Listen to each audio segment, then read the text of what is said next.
Shukran jazilan, Banu. Thank you so much. Masa al khair, ya ahl. Good morning, good evening, good afternoon, everyone. Thank you for making it at such short notice. Ismi Osama Amr. My name is Ozzy Amir. I work for a company called Syntropy. We're an internet blockchain technology company and lab focused on internet infrastructure. We effectively build a routing system that lets bandwidth the providers utilize their underused capacities and sell it autonomously and permissionlessly across the world, allowing developers to run applications on the best possible combinations of ISPs.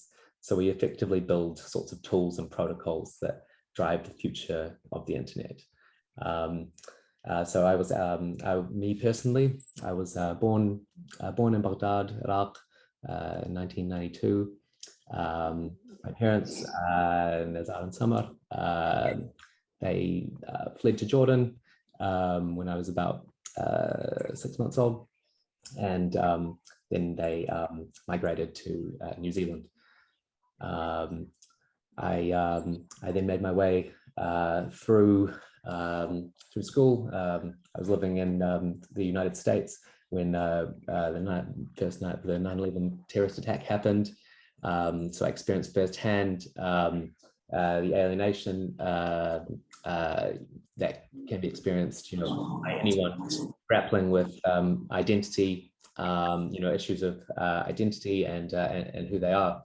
So as a 9-year-old, I had to change my name legally on paper to not have to deal with institutionalized prejudice. And I was meant to be a doctor, of course. Both my parents are doctors. I was always meant to be a doctor. My brother is a doctor. And I was pleasantly surprised when I told my parents that I would not be going down that path. And they said that they would support me in anything I did. So I'm so grateful, and seeing them build up what they did, build everything from sort of nothing, starting again at my age in a new country, really inspired me to really go out there and learn all I could about breakneck tech and how we can use it to help ourselves and better each other in our future. So that's a little bit about me. And today I'm going to give you a quick primer on Web3. I want to keep it as interactive as possible for everyone. So please chuck any comments in the chat throughout, or feel free to raise your hand. I'll have all of these up on my screen. I'll try to be as real time as possible, and we're going to get into as much detail as everyone finds helpful. So I have several sort of slides that we're just going to use as very just headline aids. And from there, I thought it'd first be really, really helpful, first and foremost, just to go through what we're talking about. Because certainly when I was learning about Web3, this was sort of the most helpful way of framing it. So I'll come back to this, guys. This is just a bit of a summary. I'll come back here. Does that look okay, Banu? Does the screen look good? Okay, cool. Fabulous. Fabulous. So this was kind of really helpful for me when I was first learning about Web3. And why do we need a Web3? So Web 1, which which we will be very much familiar with, actually even takes a further step back in the 1960s ARPANET, which came out of the US military, which was a sort of protocol to have a kind of networking using TCP. This was actually quite decentralized internet initially that was then established. And so, as many of you know, Web 1 came about, and the worldwide, so Tim Berners-Lee invented this, and it was sort of read-only web. It was a kind of one-way system. You typed in some text and you were able to view something on screen. It was like the platforms on web, or they were on email, but they were open. They were decentralized protocols, and that sort of set the precedent for where the web wanted to go. So it's simple, it's a read-only kind of one-way system. And there was this sort of evolution or shift to Web 2 in 2005, and that's still where we are. That enabled read and write functionality. So all of a sudden, we go from having a one-way web to being able to interact with each other and write on the web and create interaction with each other. Now, of course, you're all familiar with that. That's enabled the rise of social media, everything that we're doing today, right now. This is Web 2. It enables read and write functionality, which is fantastic. But it's effectively centralized the power of the internet into these styles in terms of your Googles, Amazons, Facebooks, Zoom platforms, everything. And all of the subsequent and associated value of this data and information is now going to these organizations. And certainly about 50% of total internet traffic was by 2020 flowing through the Google, Amazon, Facebook method, depending on where you are, how you use your sort of all these companies, your Netflix, Microsoft, your Apple. So the majority of the internet traffic flows through a few centralized points, and they collect, of course, and they will do what they please with all this data. And so hence Web3, right? So Web3 is best thought about that both the read and write functionality, but also the ownership piece. It was initially coined in 2014, and it really combines that decentralized, democratic sort of community-owned ethos of Web 1, but with some of the really advanced and modern functionality of Web 2. So it's the best of both worlds, and it enables direct ownership of the platforms that you're participating in, and ideally increased value accrual for everyone. So bringing this liquidity to this value, to these platforms, and enabling you to align incentives and enable people to collectively own and grow and build things together. So everything you do, everything you spend time doing on the web, on Web3, will earn you value. This is the point of it. And the promise of this internet, remember it's a promise still at the moment, it's nascent, is that it's far less centralized and has a lot more user control. And it's better data security and privacy. It's more personalized, but without the ads that we've come to associate with personalization. And so it has better automation and higher productivity for us all.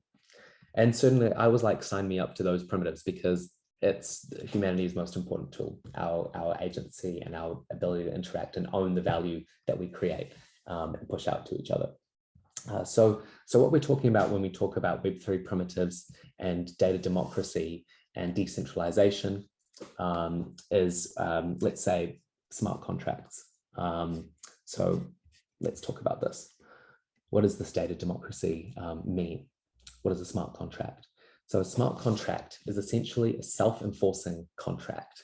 So if we write something, if we write a set of conditions in a smart contract, let's say we do a deal with each other, me and Banu are doing a terrible deal.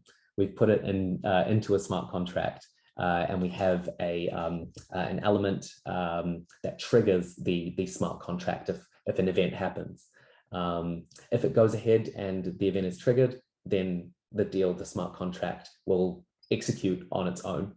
And the idea with smart contracts is that you can have many of them layered on top of each other to create new forms of fully commoditized services. So let's think about banks, for example. With a bank, 70% of the cost of a bank, of what it spends its money on, is compliance. 70% of the overhead, it's on paperwork and people pushing the paperwork as well. We call them paper pushers.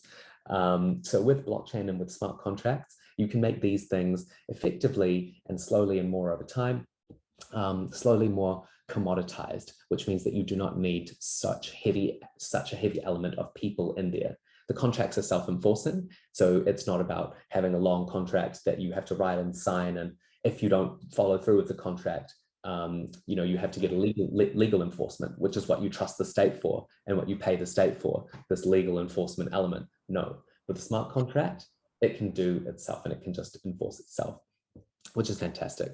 So they say if something happens, then something else will happen. And there's collective consensus on all of those conditions that are embedded in a set of blocks. And then there's a chain of blocks that work, and they can be fully immutable. So they can't be changed and they can't be updated. So it's a permanent record as well.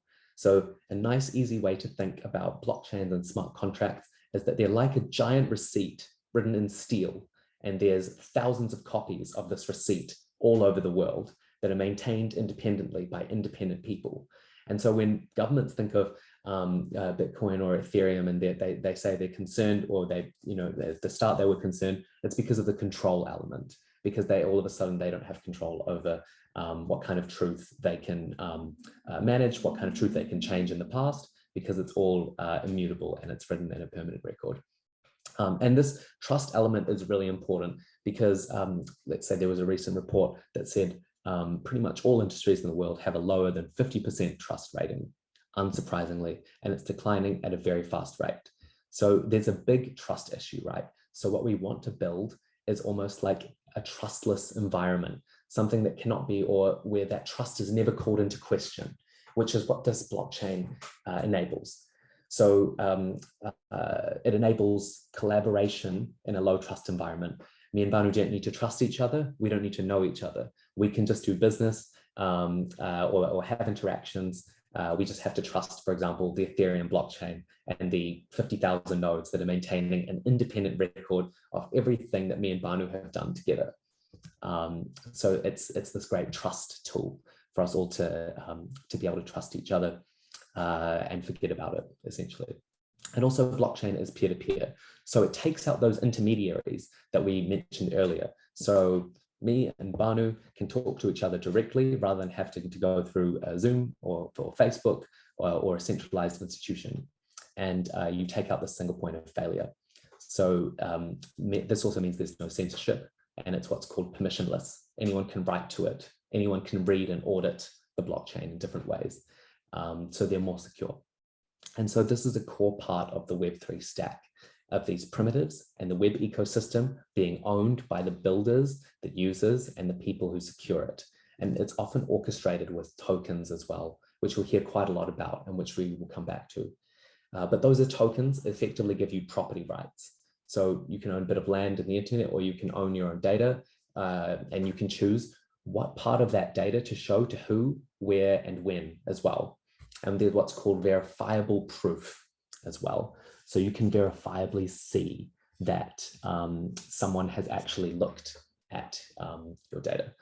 Arish, you're curious to know if the blockchains themselves are owned by corporations. So this is an interesting question, right? And because it's such a nascent and new area, blockchains are pushed up and put out by all sorts of different organizations for different reasons.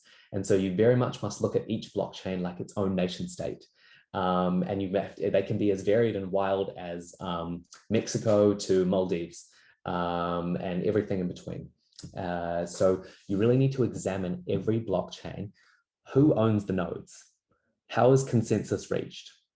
So for example, if it's a simple majority, if it's a majority consensus, let's say there's 200 nodes in a blockchain, and you see that the organization, or that a set of organizations who have similar interests own a majority of the nodes in that blockchain, then that's cause for concern. Because if they have more than half of the power or hashing power in the blockchain, they can actually change what's happened in the previous blocks. And they can push, they can do all sorts of attacks on these chains. So you have to look at how decentralized a blockchain is and whether you trust the parties who are maintaining the nodes as well. So for example, Ethereum has tens of thousands of nodes distributed all over the world. So will we fester an environment similar to what we have with corporations vying for dominance in the market? Right. So looking at the differences between what we have now in Web 2 with corporations, So there's an interesting there's a good image that I could bring up. When a blockchain is launched, it's launched by a corporation, a form of corporation, a centralized group of developers who are building the blockchain initially, and there has to be a form of token distribution, which forms the kind of shares in the blockchain, if you want to think about it like that. And it takes time for it to, for those tokens or shares to slowly become distributed as more nodes are incentivized to join the system with different levels of accessibility. So the idea is that you start, and when you launch, when a blockchain is launched, it is maybe effectively centralized. The protocols will take, and this is kind of a standard, they'll take sort of 10, they may take 10 to 15% for insiders and early developers of the blockchain. So for example, I'll see if I can quickly bring this up for you. I'll follow up actually with this, because I'll make a note of these questions, and I'll give you some fantastic reading, and just reports on this kind of thing. So I guess the good thing about blockchains is that they're auditable and verifiable. So there's no real way of obfuscating the ownership. And the idea, again, is that it's an operating system for trust, and enabling us. It's meant to be built on data sovereignty and privacy. And the other issue that which we'll come back to later is that governments are, of course, launching their own private blockchains, which only have one node or several nodes that are maintained by the government, and they're going to be backing what's called central bank digital currencies, or CBDCs. This is of real concern, and was sort of one of the nightmares of the nascent blockchain industry a few years ago, was that governments would launch their own chains and force everyone to use them via central banks. And of course, yes, exactly. So the process might kill banks. And the funny thing is that governments, and they've been researching this for many years, central banks will be launching their own blockchains, which will back a central bank digital currency. So you will have a digital pound or a digital dinar, and it'll be one-for-one exchangeable with the current digital e-money or the cash, except that the central bank will have the ability to control everyone's bank accounts. And let's say, for example, they decide to switch everyone's accounts off, or they think you're involved with something that they don't like for any reason at all, they can switch off your bank account. So again, it is super, super concerning, the CBDCs. And of course, they're going to release them really slowly. They're going to say it's your choice to use them or not. But, it's going to be, as things are with all of these governments, how they launch things and say that, you can choose. But ultimately, it is of concern. And so the interesting one is that retail banks are actually really worried, because it means that the central bank doesn't need retail banks anymore when a CBDC is properly launched. And so there's papers, there's so much resource going into working out what retail banks are going to do once the CBDCs are launched. And so the retail bank is going to maintain the relationship with the customer, and they're going to, ideally, they want to become the custodian of the customer's digital identity, which is also kind of worrying in its own way, because then they get to choose, well, not choose, but they get to nudge you and recommend you to all the decentralized services that they would prefer you to use, because they hold the gate. They don't, so you hold the keys, but essentially you're always going to start out in their gate. You're going to have to go through their gateways in a sense. So again, when they try to make these things indispensable, we have to ask these questions. Who is backing this blockchain? What is the purpose of this chain? What benefits are you trying to bring? What data are you guys looking to put on this immutable, permanent record? So again, it can bring all sorts of efficiencies to what we do, but it can also become a panopticon-like system. So we have to approach it with real caution and critical thinking and heads. So, the idea is that, and this is currently what happens, for example, with Ethereum, which is sufficiently decentralized and provably enough decentralized that we can use it in all these ways. What happens with our data is that there's a sort of fluidity of network and implications, but of information, sorry. But the implications for that are quite prescient, and that loyalty then becomes a super scarce resource and almost a business imperative. So it opens up previously proprietary silent information, because everything is open source. And hopefully that will drive humanity quicker, and we hope that it will drive us in the right direction. Value pools change quite a lot. They move to create consumers, and they move away from the gateway organizations that I mentioned. So that's again changing people's behavior, and hopefully again advertising will change for good as well. And there's a big focus on composability and formability. So everything being open source, the idea being I can take my information and identity and assets and credentials from one chain to another chain, etc., and they're all composable. So that, again, this being the idea from the governments, they want this their systems to be, of course, composable. And the idea is that everything is open source. So yeah, so more applications, more decentralized applications can be built on top of each other, and they can be interoperable, and it can be entirely composable, and that's what's driving innovation between the ideas. So for example, let's think about banks again. There are 5,000 banking networks worldwide. Let's assume that 1,000 of them have built their own proprietary infrastructure for running their own backend, which many of them have. They have spent tens of millions, hundreds of millions, if not more than that, developing these proprietary backends, which are effectively the same thing, right? Servicing the same, customers, or they're taking off-the-counter software to do the same thing. They all keep these things in silos because they say, well, we don't want to share our code with each other, because that's bad for business. That's our code. We developed that. That belongs to us. In blockchain, everything is actually quite the opposite, where if you're familiar with the principles of open source, of course, everything is open source in blockchain because you have to publish your smart contracts. So when you think about DeFi as an example, decentralized finance, it can evolve at the speed of light because everything is open source. And so everyone can take elements of each other's software and put it together to make new, better, and faster software. So you can imagine if all those current banks opened up all of their software and they had been developing with each other this whole time, then they would maybe be in a different place. So we're talking about transparency and talking about the issue of trust, and we're looking at the issues of information safety and privacy. So this is the holy grail, is where we talk about verifiable viewing and verifiable transparency. So when you have a chain of information that you own in your personal private wallet in a blockchain, you can think about it like a tree. You can own a tree of information, and you can prove, for example, you can show someone a leaf of your tree, and you can prove that you then own the entire tree. You can choose what to show different people at different times. And you can also see when something has been viewed as well. So when we talk about your health data or your identity data, the key thing is verifiable access. Governments are actually building this into their decentralized digital identity frameworks.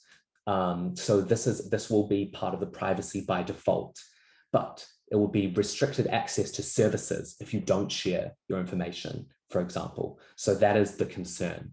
So the blockchain itself allows you to verifiably store your information. It allows you to verifiably share only a certain part of your information to different parties, which is fantastic. But the issue will be access. So you look at the example of China, for example, with their social credit system.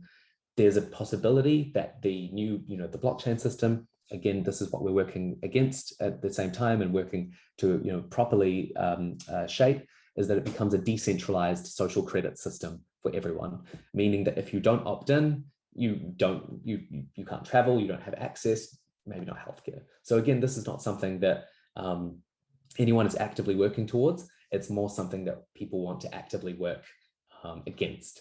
So the hope is that if we can collectively own this data sharing and the economic value of what we're creating together, regain control over what we share and our own privacy, and collectively imagine and build platforms by working together in a completely open source way, we can build better functionality out together.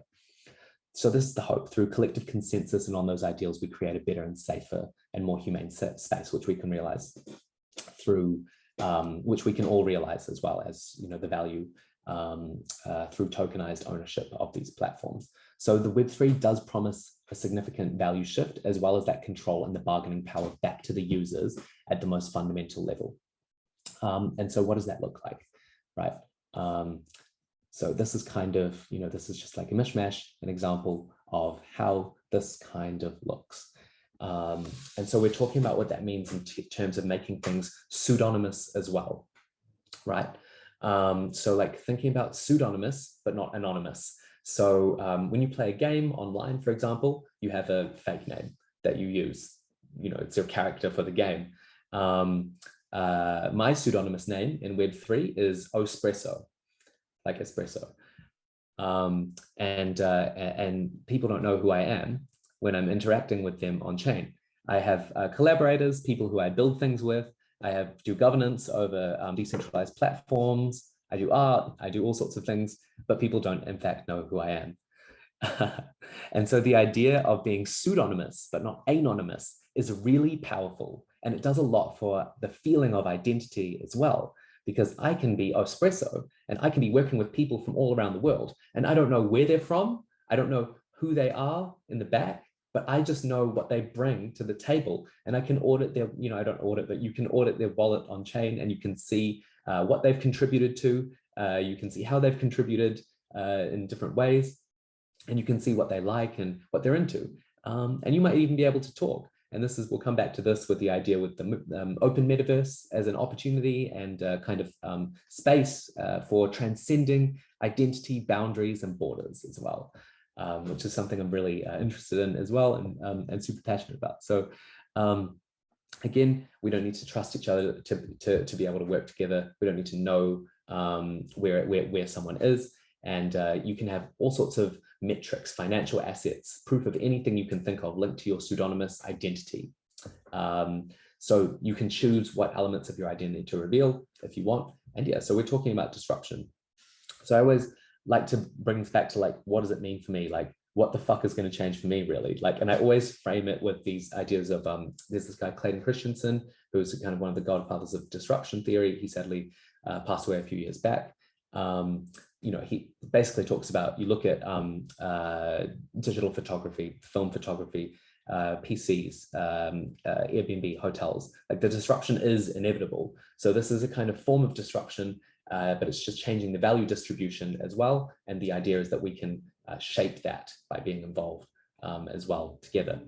And there are huge concerns, of course, about it being just a little bit better than current Web 2. And there are VCs and insiders and all this kind of thing as well.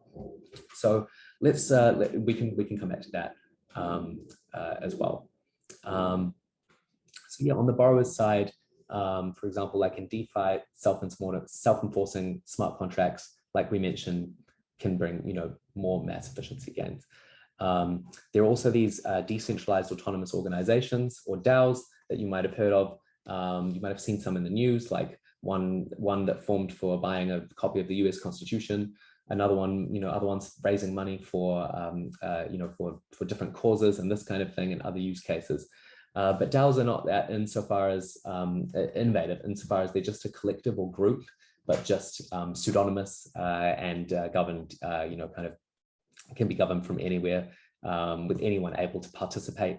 You just have a shared pool of funds, essentially, which you can allocate, or you can choose parameters over which a protocol is governed. So you can change the parameters of smart contracts.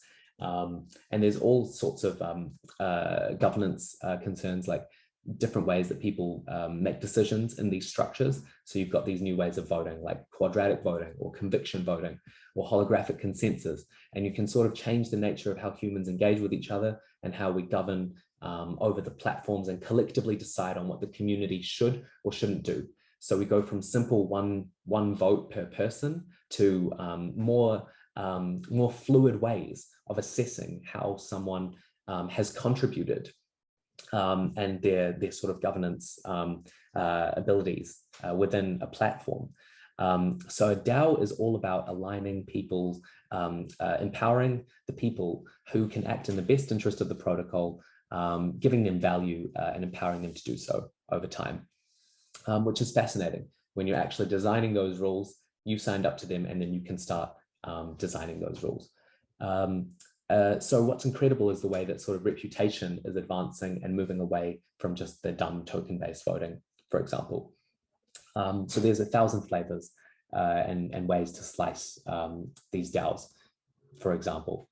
And yeah, so you're priming a community of people to act in the best interest of the protocol, and over time they're using it in their best interest, and you give them ownership rights, and it's fantastic. It's a sort of liquid democracy.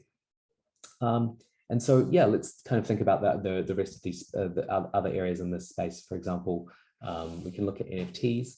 You guys would have seen some hype about NFTs.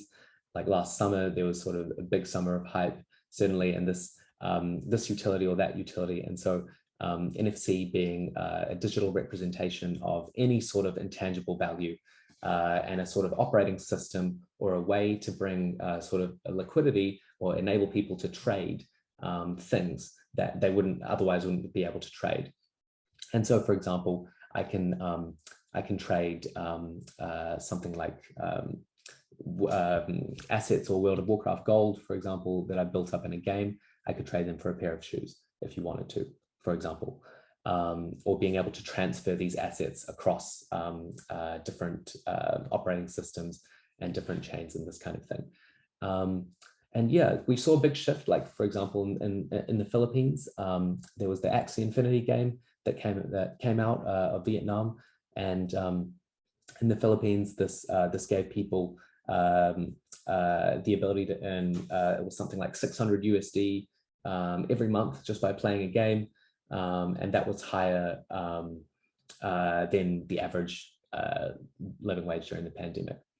And again, this kind of thing about things being, you know, expensive or crazy, completely. There's so much speculation, and that's again another problem with our current financial system. Most of there's way more speculation than the actual assets themselves. There's people betting on things, and oftentimes the bets are worth much more than the value of the real assets themselves. And so this is when people get washed up and washed down and this kind of thing. So again, don't look at it as just a way to make profit from. The best way is to get involved, and I'll explain a little bit more on how you can dip your feet in. So let's just think about NFTs again. So the ability for an artist or a musician, for example, to create something and put it out there, and then know who everyone is pseudonymously, because you see their wallet address, but you don't know who they are, who's interacted with, who's listened to your music, who's visited your virtual gallery. And then you have the ability to go and drop all of those people a message or a note, or you can drop them an invite to something, or you can take your audience on a journey because you know who they are. With Spotify, for example, you don't know who's listened to your music. Or if you sell your photos on Getty Images or iStock, you don't know who's downloaded your photos. The idea with these NFTs and having them like that is that you can link and you can figure out and find out who has interacted with anything that you've done or created or put out there and how. NFTs can be assigned for IP rights as well, for example. So if someone cites a paper, then it can be all linked together in a daisy chain. If someone leverages IP that they use in technology that's then goes on to be developed into something, these people can be automatically attributed as well. And so there's the idea of transferable NFTs, but now there's the idea of these non-transferable NFTs as well, or what's being called SBTs as well. So they're non-transferable tokens, which are basically just you and yours exactly. And so, for example, those can be your university degrees, or they can be something or other. And so the idea again being, you can get these again from like visiting an event or being in person at an event, for example, or having completed a course. Or again, the idea of sort of liquid reputation. So you know, it's this kind of ability to be able to like index everyone's tokens and say, hey, I want to cross-reference everyone who graduated. I want to find everyone who graduated from this university and at this time, and I want to drop them all a message, or cross-reference that with people who live in a certain country, or people who have attended a certain conference or have worked in a certain place. So again, being able to index people and reputation and kind of figure this out over time. So that's also fantastic. So it's also a form of being able to offer people loans, under collateralized loans, and this kind of thing as well, for example. But I'm also excited about this identity side of things, and I'll move on in a second. I'm also excited about this identity side from the credentialization and the future of work perspective as well. So right now on LinkedIn, for example, you have like endorsements. They don't really mean anything right now, just more than a click. But let's say Banu has accrued X amount of value in her role at Naya, and then that is on chain. We see, you know, Banu's been doing all this fantastic stuff, bringing all this value, you know, into the organization. So everything that she did, the amount of value she brought into the organization, her manager, others, other peers who've given her their views on her performance. Let's say, like, I can stake my own reputation through tokens or governance metrics because I have a good amount of governance over the Naya platform for whatever, you know, for whatever reason. And I say Banu is fantastic, and I basically stake my own personal reputation tokens up against Banu's work. So that has value. And she doesn't need a CV or a cover letter or any of that kind of thing when she's going in to do something else. She can just see what a person has done on chain before, and then also who has staked reputation for her, and where to say, you know, that person's great. And then she can just jump straight into something without any application process. You know, she can just get straight in. And so, you know, there's clear risks with like loyalty and sort of like longevity, but it can be transformative in the sense of this kind of work that we can do with each other in the future, and the way that people can hold different identities in different communities, which I'm sort of which I'm excited for as well. So we're looking at this. This is kind of an interesting visual, and this is so sort of, we're looking at from the middle is and going out, we're sort of looking at time over time, and then we can see sort of from the left side the first things that started to develop in the Web3 and crypto currency ecosystem. And so, you know, you started out with and sort of in the middle, it's sort of millions of memes ago. We started out with the invention of Bitcoin and the solving of this Byzantine's general problem, which is what a blockchain solves. And this is the core thing around enabling trust in a low trust environment. We have Bitcoin that started out on its own, which is basically like a giant Google spreadsheet that uses a lot of power. Hate it or love it, you know. And then Vitalik Buterin came up with this idea that maybe we can get these blockchains, instead of just running numbers, we can get them to run computer code. And so then that's where the idea of smart contracts came from, and where Ethereum was born. And Ethereum is what enables us to store all sorts of different data on these chains. And then after that, you pretty much just start to get all of the alternatives that start to come out. People start to create these DAOs for the first time. They say, hey, we're going to govern things on chain. We're going to try to. It's extremely difficult. And then you're going to get your alternative layer ones, like your Polkadots and your Solanas and this kind of thing. And then your layer twos, which are solutions for scaling Ethereum, and then NFTs, play to earn, regenerative crypto projects, which is also regenerative finance, and DAO tooling ecosystem. So I'll let you guys look at this, right? So of course there's fantastic benefits, but of course there's the risks as well, right? So we're talking about that panopticon-like ability when this stuff becomes composable with government, central bank, digital currencies, and this kind of thing. And so we have to ask, what does that mean for our future? And what does it mean for the future of privacy? And what kind of government and how institutions will be kind of involved in our lives. We really just need to ask how this is going to happen. So they're going to be digital nation states, quite frankly, that as more and more people kind of already are spending more and more time online. I think the clear big risks to Web3 are cybersecurity first and foremost. While smart contracts are a lot safer than a lot of the Web2 contracts and encryption data, you hear about hacks and all sorts of attacks a lot. So, you know, there's a lot of questions around the legality of all these smart contracts, what this means when people just come in and they just take things from decentralized communities. And so again, this is something that the industry, nascent industry, is working towards, and you know, there's all sorts of solutions that are coming out over time. So again, one thing to keep in mind, guys, is that there's these new forces at play. You have to approach everything with a really critical eye and a really critical lens, and say, again, Who is this benefiting? What blockchain is this built on? What does the consensus mechanism look like? How is that reached? What am I being sold here? What am I being given, and why? But the idea is, the real dream, of course, is that anyone from a migrant or a refugee or someone who is born and lived their whole life in one country will be able to have all of their credentials, medical records, university records, financial records on chain in a safe way, where they can verifiably see that they can share certain parts of their data with different organizations or entities.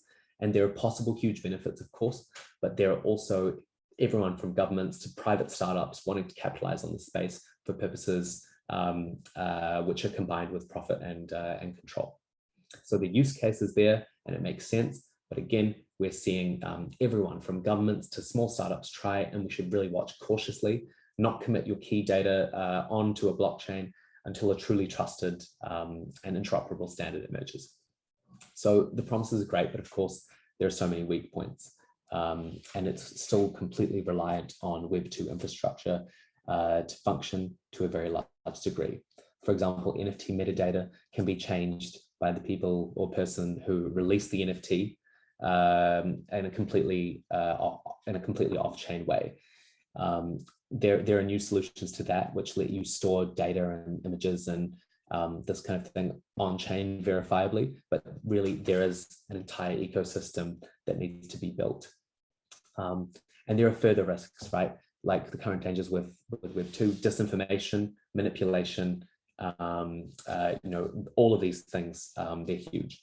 But again, there are benefits. For example, if governments were to adopt blockchain-based systems for voting, then of course we can verify who's voted. There can be no voting manipulation.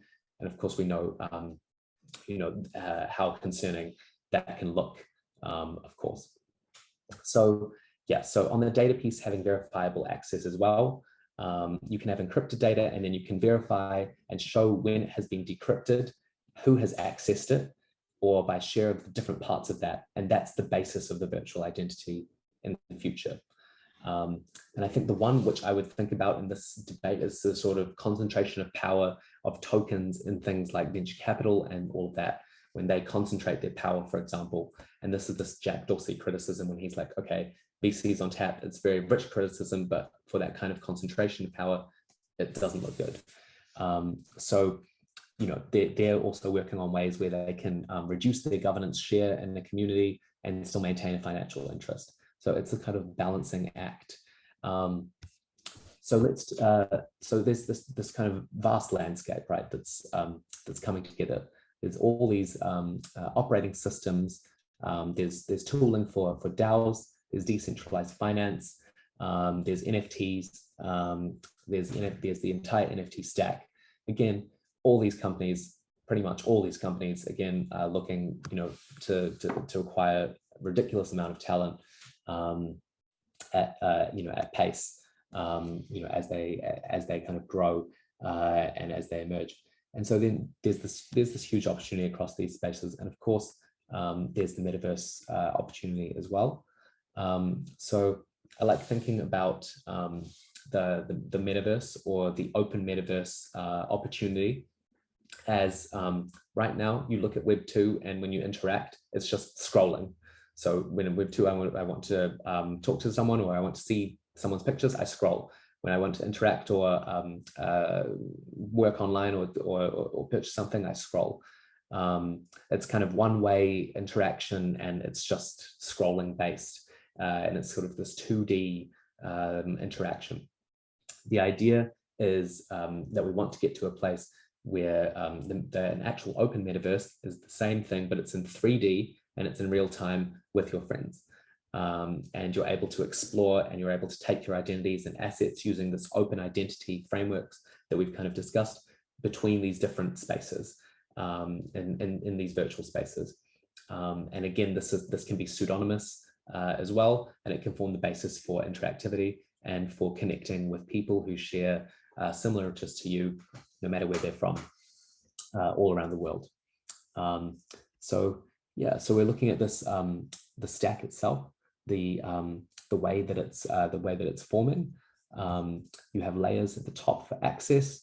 This is how we sort of get in these wallets, MetaMask, Brave, wallets, Wallet Connect, and then you have your use cases, which you use the wallets to, or the access wallets to access.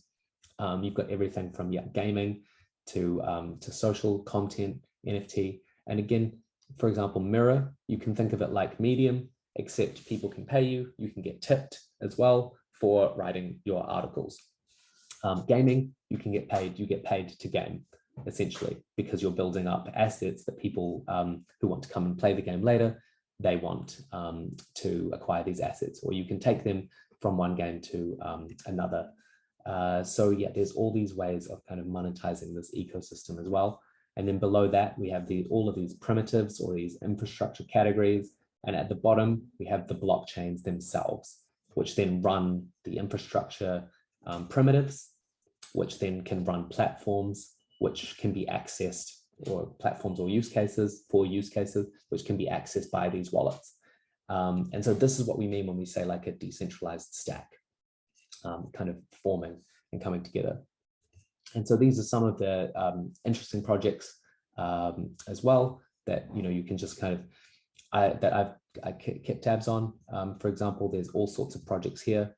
And what I'll do afterwards is I can share a write-up of where you can click in and you can understand all of these use cases, for example, and what they can do. There's everything from insurance to indexing. There's everything from decentralized development on Radical and Gitcoin to decentralized social platforms with reputation-based scoring. There's protocols, there's wallets. These are some of the best projects that I like as well. And I will share these with you guys too. Yeah. Yeah. We've got we don't include anything, any meme coins really on here. I guess they have a time and place, and people like them for different reasons. So yeah, I would love to open the floor, guys, to like any questions at all. Any questions from anyone, so that we can build on this. And what I'll do again, like I said, I have a great set of reading which I'll share afterward. And for anyone who's interested as well, I'll share my contact details with the recording so that you guys can reach out directly. I haven't gone exactly deeply into some of the platforms like Gitcoin and Rabbit Hole, but again, I'll share a sheet afterward, and then you guys can reach out to me with any questions. Fab. I think yes, Mu'tasim. Yeah. Hello everyone. Hello Mr. Osama. Thank you so much for all this explanation and information. That was really amazing. So look, this topic is actually new for everyone, okay? So do you have any recommendation to someone who is new to this stuff, and where should I start exactly? Because for example, if I go to YouTube to have some information, I get bombarded with tons of information and I get lost basically. So where should I start? Fabulous. So there's some fantastic what's called learn to earn platforms, which I can highly recommend. There's one called Rabbit Hole. I would go rabbithole.gg. That is a really fabulous learn to earn platform. You'll get paid in their tokens to actually learn more about the best elements of cryptocurrency. There are more learn to earn platforms. There's one called Gitcoin as well, where people are raising funds as well for projects too, where you can go to learn more. And I have about 4 different reading lists, which sort of can give you a choose your own way kind of journey to kind of learning more as well. First and foremost, I would recommend Rabbit Hole as the first platform. And so the idea, I guess, as well, is that you want to kind of start to learn enough that you can kind of form your own thesis. and some of the areas that you like, because we have everything from decentralized social media to decentralized science platforms, and all of these areas in between. Further, then, if you love communicating, for example, there's so many opportunities to be a community manager or this kind of thing for one of these nascent platforms online. There's new ways to monetize your work as well. If you like building things, or if you like giving courses, for example, there's another one called Brain Trust, which is like Upwork, for example, but it's decentralized and owned by its users as well. So there's these kinds of platforms. What I will do though afterward is, this was kind of the primer, kind of just giving a kind of spiel on where we're at, but I have a sheet with reading, and then also my details as well, so that you can come back to me with like any questions you have, and you can even just use me as a sounding board once you've had a Spelunk. So don't be afraid to dive in. Like I said, these learn to earn platforms are really, really good. And then I would recommend coming back to me as well once you've had a read, and I can give you some further guidance. That's awesome. Thank you so much. Of course.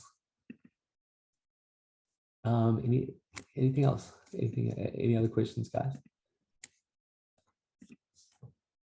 I know we're at time, but I don't know if you don't mind, Banu. I'm happy to stick around. Yeah, I'm just trying to see if anyone else. Yes.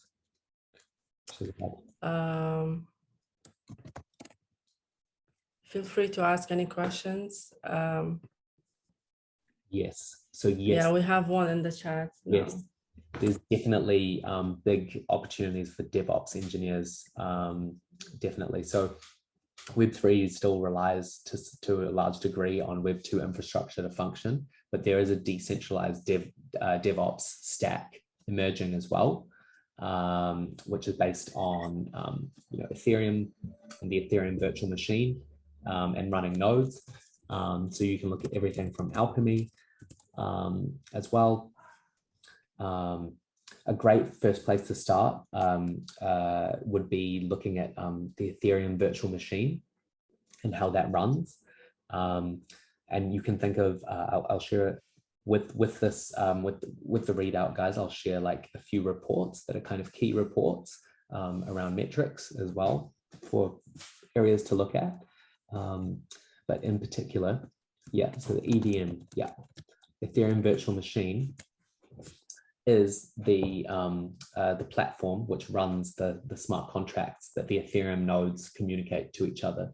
And it's what enables applications to run on top of the sets of Ethereum nodes in a censorship resistant manner, because these applications are being run by just a set of distributed nodes. So the Ethereum language is called Solidity. It's its own language. It's very simple at the moment, but there's all sorts of ways to access the Ethereum ecosystem. DevOps is really important, and there is a decentralized DevOps stack emerging. I'll follow up specifically with yourself, Shazad, afterward, and I can share some specific resources. That'd be great. Thank you very much. Appreciate it. Of course. Yes. Any more questions?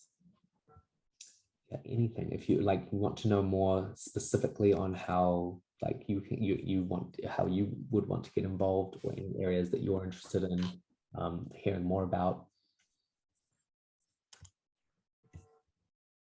I think that's it, but Osama will be in touch with all of you in case if you have any questions afterward. What I would like, we have one, and can I take your? Yeah, Manu, do you have everyone's email? Yes, yeah, I do have everyone's email. So we will send the recording and all the information that Osama has mentioned to your email addresses, and then yeah, you can stay in touch with us and with Osama afterward. And like I also mentioned in the beginning, please, for those of you who don't have their profiles, please create your profiles on Naya's platform. And if you have any questions about that, you can always reach out to us directly on social media or by email. And I would like to ask everyone if they can open their cameras, or let's switch on their cameras to take a group photo. If you're not okay with that, then it's okay, no problem.